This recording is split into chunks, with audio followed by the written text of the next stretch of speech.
Hello नमस्कार दोस्तों, आप देख रहे हैं वारदात और वारदात में मैं हूं आपके साथ संजय रामफल। आज बात करते हैं हम हर्षिता अग्रवाल कांड। जी हां, क्या था हर्षिता अग्रवाल कांड? क्यों उसने छत से कूदकर जान दी? ये मर्डर था या कोई कहानी?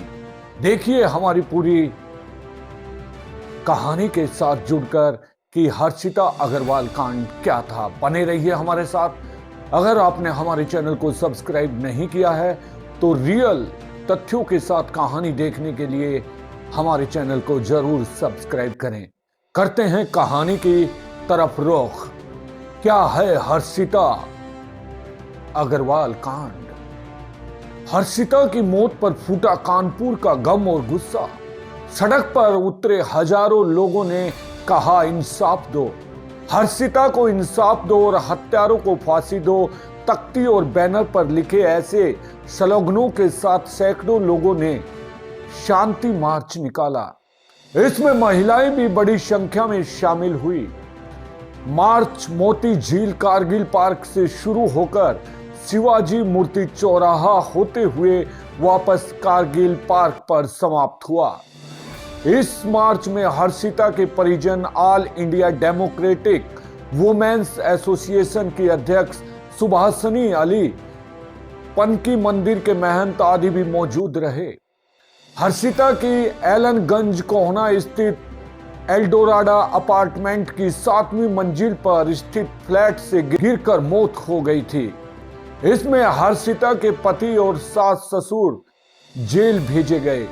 घटना के विरोध में पहले सोशल मीडिया पर मुहिम छिड़ी और फिर सैकड़ों लोग सड़क पर उतर आए। सभी ने घरेलू हिंसा का एक स्वर में विरोध किया और हर्षिता की मौत के आरोपियों को कड़ी सजा की मांग की। फास्ट ट्रैक में हो ऐसे मामलों की सुनवाई all India democratic women's association की अध्यक्ष सुभाषिनी अली ने कहा कि ऐसी घटनाएं समाज में शर्मसार करती हैं। कानून भी है, फिर भी अधिकतर मामलों में दोषियों पर सख्त कार्रवाई नहीं पाती है, इसलिए एकजुट होने की जरूरत है।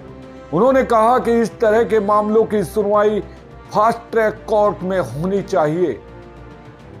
अन्नू अवस्थी ने भी हर्षिता के लिए न्याय की गुहार लगाई। अन्नू ने कहा कि इन घटनाओं पर सबसे बड़ा सवाल उठता है कि आखिर एक सास मां कब बनेगी और जो बहू को बेटी की तरह प्यार दे और अपने साथ रखे। उन्होंने कहा कि महिला उत्पीड़न के खिलाफ समाज को जागरूक होना जरूरी है। पुलिस नहीं, हम जुटा रहे हैं सबूत। शांति मार्च से पहले हर्षिता की बड़ी बहन गीतिका ने कहा कि हर्षिता खुदकुशी नहीं कर सकती, उसे साजिश रचकर मारा गया है।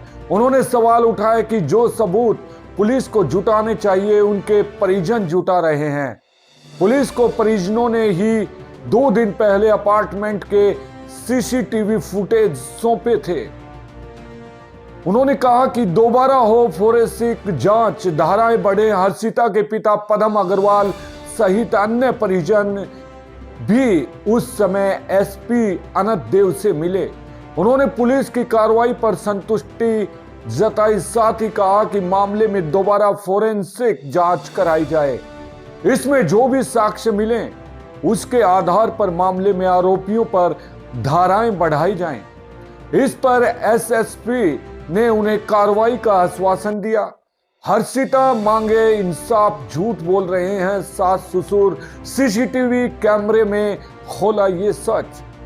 सीसीटीवी फुटेज में लहूलुहान बहू को अस्पताल पहुंचाने की बजाय पर्स व कार की चाबी ले जाती सास दिखाई दे रही थी। धागा कारोबारी की 28 वर्षीय पत्नी हर्षिता अग्रवाल की मौत को दुर्घटना करार देने के प्रयास में जुटे सास ससुर की झूठ की पोल सीसीटीवी फुटेज खोल रहे थे।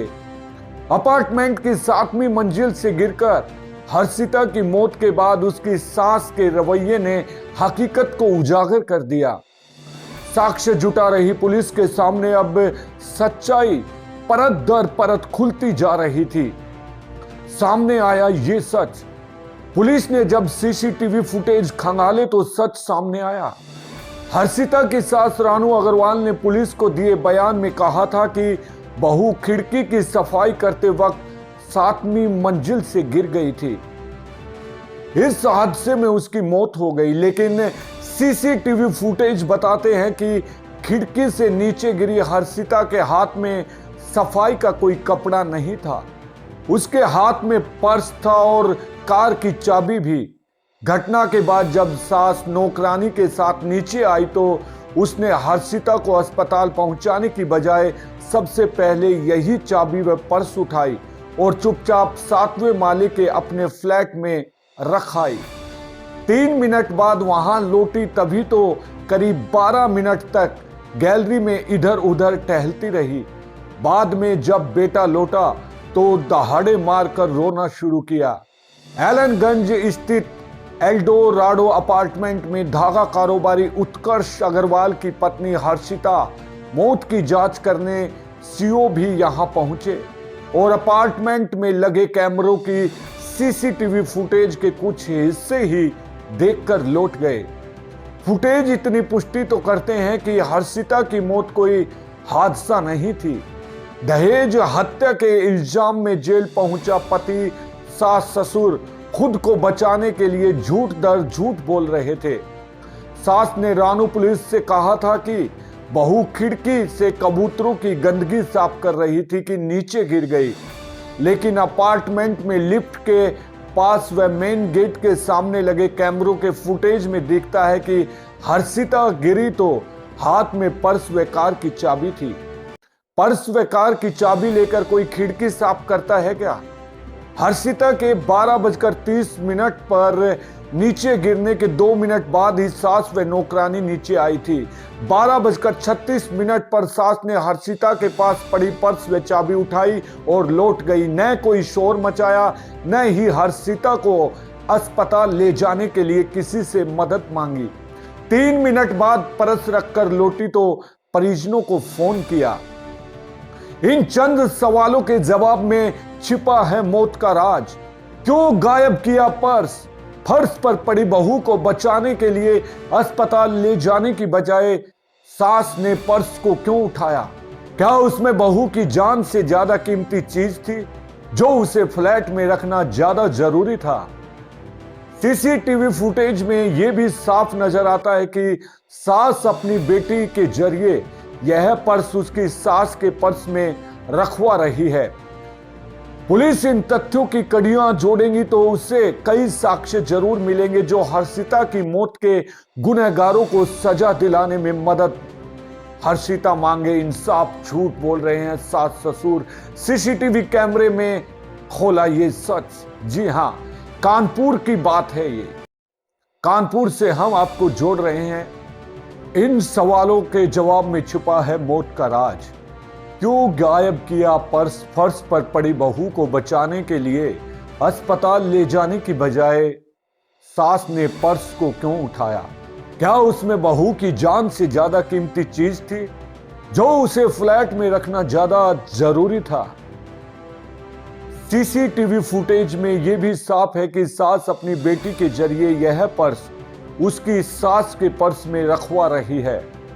पुलिस इन तथ्यों की कड़ियां जोड़ेंगी तो उससे कई साक्ष्य जरूर मिलेंगे जो हर्षिता की मौत के गुनहगारों को सजा दिलाने में मदद करेंगे। 10 मिनट में मंदना से घर आ गए पति ससुर। जी हां, देखिए, जुड़िए हमारी कहानी के साथ। फुटेज में रानू 12:35 पर पति सुशील को फोन करती दिखती है। इसकी पुष्टि सुशील ने भी की थी कि खबर मिलते ही फैक्ट्री के अंदर मौजूद बेटे उत्कर्ष को बुलाया और तुरंत हर्षिता के पिता पदम अग्रवाल को फोन किया। फिर फैक्ट्री से चले। पदम अग्रवाल के मुताबिक उन्हें 12:43 बजे सुशील ने फोन किया था, पर फुटेज में 12:53 पर सुशील ने वह उत्कर्ष अपार्टमेंट पहुंचे दिखते हैं। हर्षिता के परिजन सवाल करते हैं कि मंथना अपार्टमेंट तक 10 मिनट में कैसे पहुंच गए।